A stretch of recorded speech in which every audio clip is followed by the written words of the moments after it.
Le restaurant Solar Imperial se trouvait au sommet de la ville, entouré de fenêtres qui reflétaient le coucher du soleil sur les immeubles dorés. C'était là que les hommes les plus riches venaient dîner, et les serveurs marchaient comme des ombres en silence.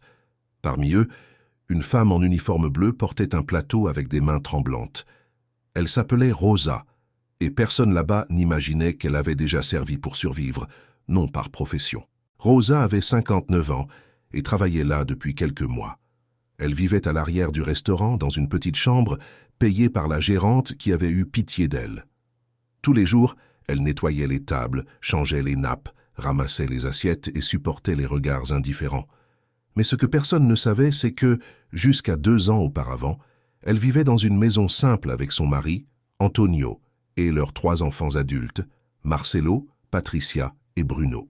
Ils avaient été tout pour elle. Ils avaient été son monde. Jusqu'au jour où il s'était lassé de s'occuper de parents âgés.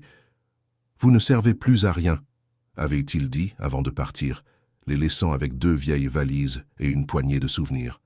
Antonio était resté silencieux. Rosa avait pleuré jusqu'à perdre la voix. Depuis lors, tous deux vivaient comme ils pouvaient, survivant avec le peu qu'ils gagnaient dans des travaux temporaires. Mais le destin, avec ses ironies, avait encore des plans pour ce couple. Un vendredi soir, la salle du restaurant s'emplit de rires et de champagne. Le propriétaire de l'endroit avertit « Ce soir, nous aurons un client spécial.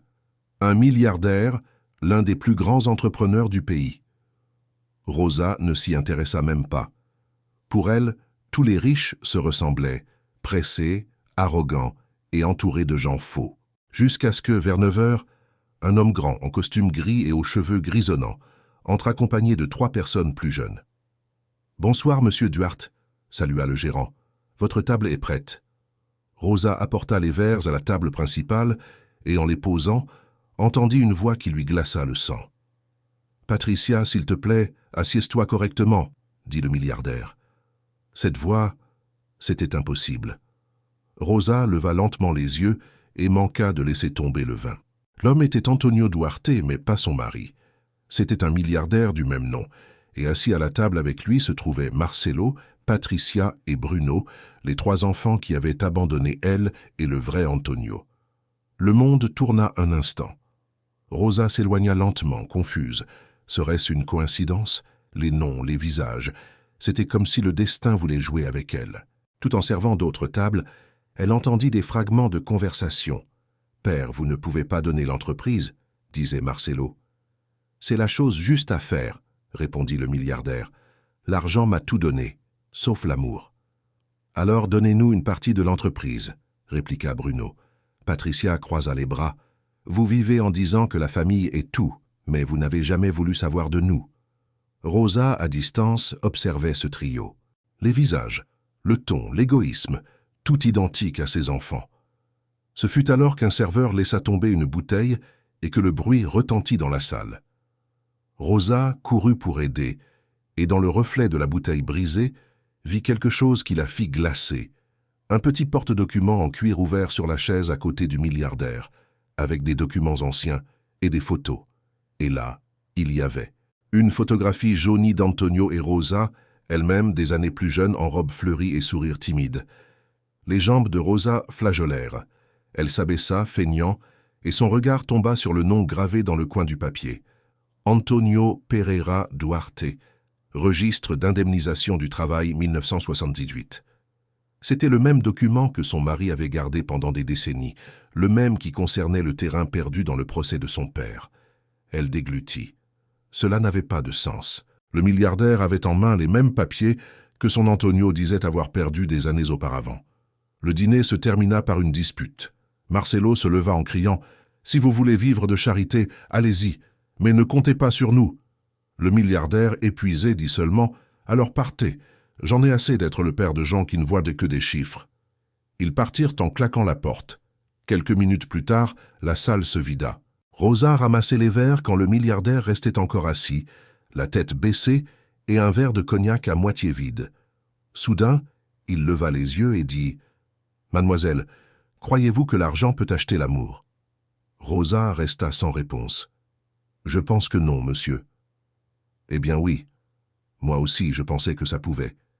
J'ai travaillé toute ma vie, mais aucun de mes enfants ne m'appelle père sans penser au testament. » Il ouvrit le porte-document et en sortit une feuille jaunâtre. « Savez-vous ce que c'est? Le document d'un terrain que j'ai hérité de mon père. Il vaut des millions aujourd'hui, mais je ne sais même pas pourquoi je le garde encore. » Rosa sentit son cœur battre plus fort. « Ce terrain, est-ce qu'il se trouve dans la capitale? » « Oui, près de l'avenue centrale. » Elle manqua de laisser tomber le chiffon. C'était le même endroit que son Antonio mentionnait toujours quand il parlait de l'ancien terrain. D'une voix tremblante, elle demanda « Excusez-moi, monsieur, le nom du père de monsieur était lequel ?»« José Duarte, » répondit-il. Rosa recula. C'était impossible. Le père de son mari s'appelait aussi José Duarte. Le milliardaire remarqua l'étonnement. « Qu'y a-t-il » Elle hésita. « C'est que mon mari s'appelle aussi Antonio Duarte, et il avait un document identique à celui-ci, mais il disait que le terrain avait été perdu dans un ancien procès, il y a de nombreuses années. » L'homme fronça les sourcils, curieux. « Comment ça, identique ?» Rosa raconta tout d'une voix basse et sincère. L'abandon des enfants, le terrain, le porte-document perdu, le papier ancien que le mari jurait exister, mais n'avait jamais pu prouver. Antonio Duarte, le milliardaire, resta silencieux. Ensuite, il rouvrit le porte-document et compara la signature sur le document. Mon Dieu du ciel! Ce document est dupliqué. Un enregistrement au nom de José Duarte, travailleur de la Constructora Nacional, et un autre au nom de José Duarte, mon père. Cela signifie que quelqu'un a fait une erreur. Ce terrain pourrait ne pas être le mien. Rosa porta la main à la bouche. Vous dites que peut-être votre mari est le véritable propriétaire du terrain. Le silence entre les deux fut lourd. L'orage dehors explosa en un coup de tonnerre qui fit trembler les vitres du restaurant. Le milliardaire se leva lentement. Quel est son nom complet? Antonio Pereira Duarte. L'homme sourit, amer. Alors c'est ça. Le destin a voulu jouer avec moi. Il regarda Rosa pendant un long moment, et quelque chose dans son regard lui rappela sa propre mère. Savez-vous, mademoiselle, parfois Dieu place les bonnes personnes aux bons endroits. Montrez-moi ce mari à vous. Je veux le regarder dans les yeux. Rosa hésita, mais accepta. Demain à 8 heures, il vient me chercher ici. Puis-je lui demander de vous attendre? Oui. Et, s'il vous plaît, ne dites rien à personne d'ici là. Elle hocha la tête. Quand le milliardaire partit, Rosa s'assit sur une chaise et pleura.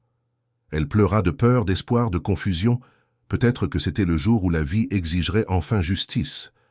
Cette nuit-là, elle rentra dans la petite chambre et trouva Antonio endormi, épuisé, avec les mains sales de graisse. Elle l'embrassa en silence. « Demain, amour, tout peut changer », murmura-t-elle.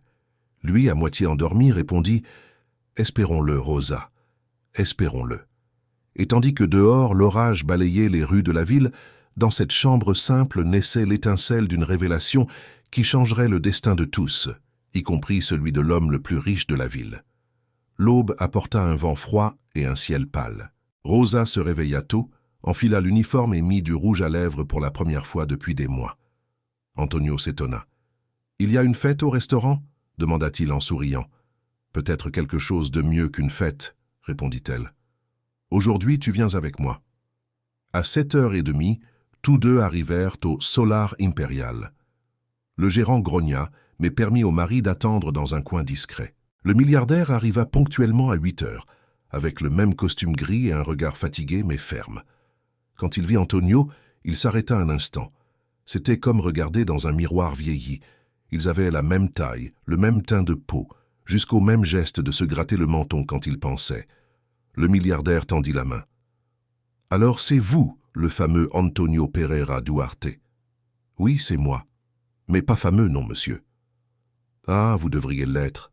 Il semble que le destin ait gardé votre nom avec moi. » Les deux s'assirent. Rosa resta près, observant. Le milliardaire ouvrit le porte-document et étala les documents sur la table. « Monsieur Antonio, ce terrain ici, il a été enregistré par erreur au nom de mon père. Regardez la signature. » Antonio mit ses lunettes, examina. Son cœur s'emballa. « C'est mon écriture. J'ai moi-même rempli ce formulaire il y a plus de 40 ans. » « Alors il n'y a pas de doute, » dit le milliardaire. « Le terrain est à vous. La valeur actuelle dépasse 8 millions de réais.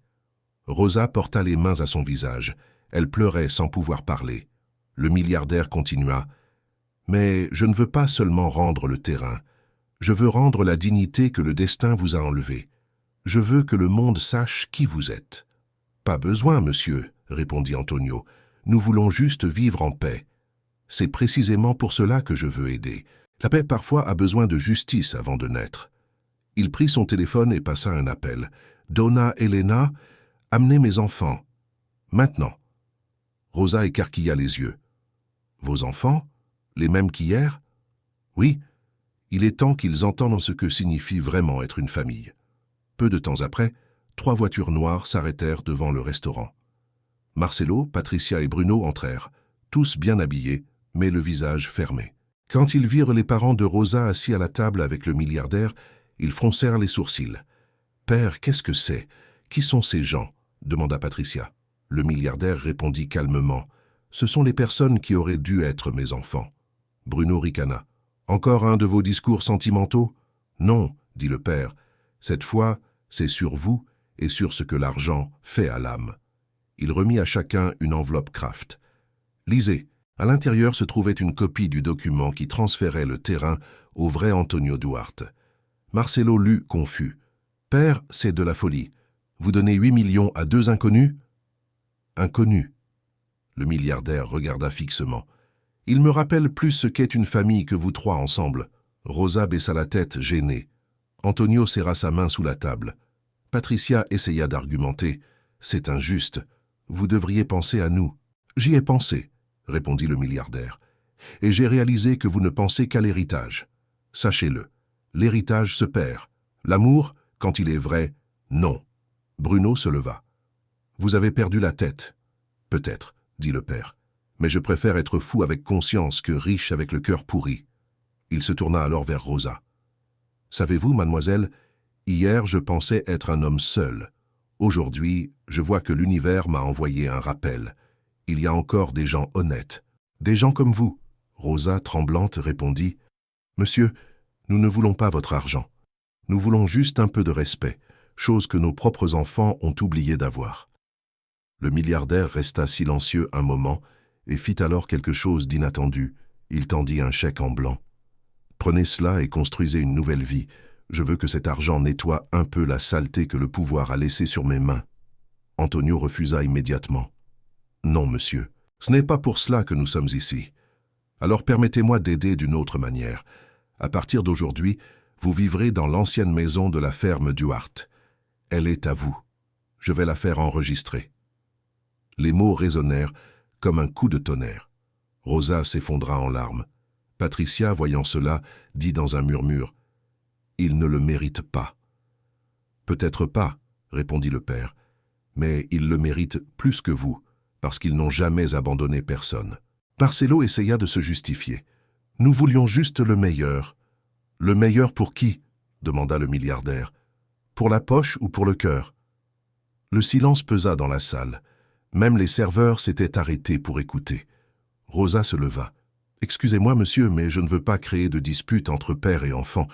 Nous avons déjà assez souffert de cela. » Antonio tint sa main. « Oui, nous voulions juste un emploi décent et du calme. » Mais le milliardaire insista. « Vous ne comprenez pas. Cette histoire doit être racontée. Peut-être ainsi ceux qui pensent que l'argent achète l'amour apprendront quelque chose. » Dans les jours suivants, la nouvelle se répandit. Milliardaire donne fortune à couple pauvre après avoir découvert une erreur dans un ancien héritage. Les journaux transformèrent le geste en une manchette. Tout le pays parlait de la serveuse qui avait révélé la vérité et de l'homme riche qui avait appris à être humain. Pendant ce temps, Marcelo, Patricia et Bruno devinrent la cible de critiques. Les réseaux sociaux ne pardonnèrent pas. « Enfants ingrats abandonnent père milliardaire », disèrent les titres.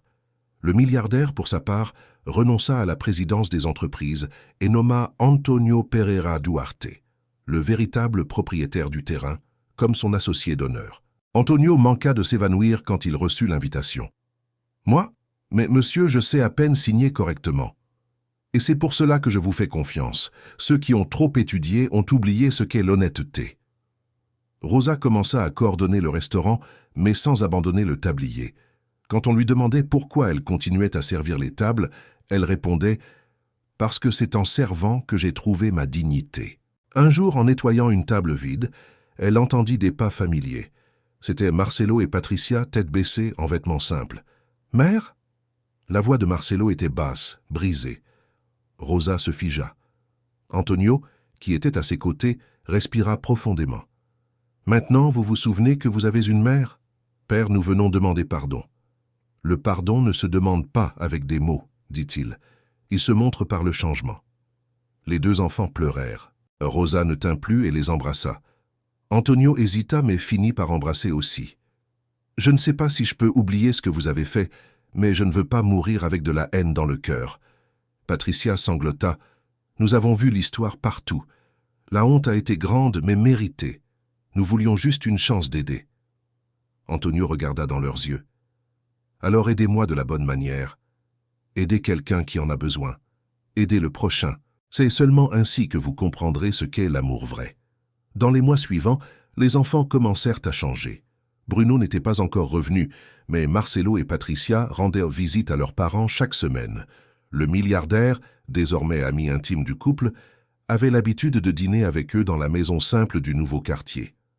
Un soir, assis à table, il dit « Vous m'avez donné le plus grand cadeau de ma vie. » Antonio rit. « Et qu'est-ce que c'était, docteur ?»« La chance d'être père à nouveau. La serveuse m'a redonné foi en l'être humain. » Rosa rougit, ne sachant que répondre. Peu de temps après, le restaurant rouvrit sous un nouveau nom, Serveuse and Milliardaire. L'inauguration fut diffusée à la télévision. Rosa coupa le ruban et sourit timidement.